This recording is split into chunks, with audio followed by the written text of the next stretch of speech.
আসসালামু আলাইকুম। সবাই কেমন আছেন? নিশ্চয় ভালো আছেন, আলহামদুলিল্লাহ। শবে মেরাজ ইসলামের ধর্মমতে লাইলাতুল মেরাজ হচ্ছে যে রাতে ইসলামের নবী মুহাম্মদ সাল্লাল্লাহু আলাইহি ইসলাম ঐশ্বরিক উপায়ে আকাশের উপরে আরোহণ করেছিলেন এবং আল্লাহর সাথে সাক্ষাৎ করেছিলেন।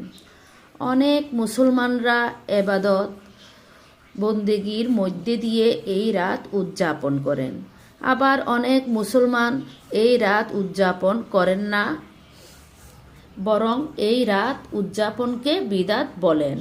ইসলামে মিরাজের বিশেষ তাৎপর্য রয়েছে, কেননা এই মিরাজের মাধ্যমে ইসলাম ধর্মের 5 স্তম্ভের দ্বিতীয় স্তম্ভ অর্থাৎ নামাজ মুসলমানদের জন্য ফরজ করা হয়েছিল এবং এই রাতেই দৈনিক 5 ওয়াক্ত নামাজ আদায় করার বিধি মুসলমানদের জন্য নিয়ে আসেন আমাদের নবী হযরত মুহাম্মদ সাল্লাল্লাহু আলাইহি ইসলাম। তাই রজব মাসের 26 তারিখ রাতটি শবে মেরাজের রাত। ফি আমানিল্লাহ।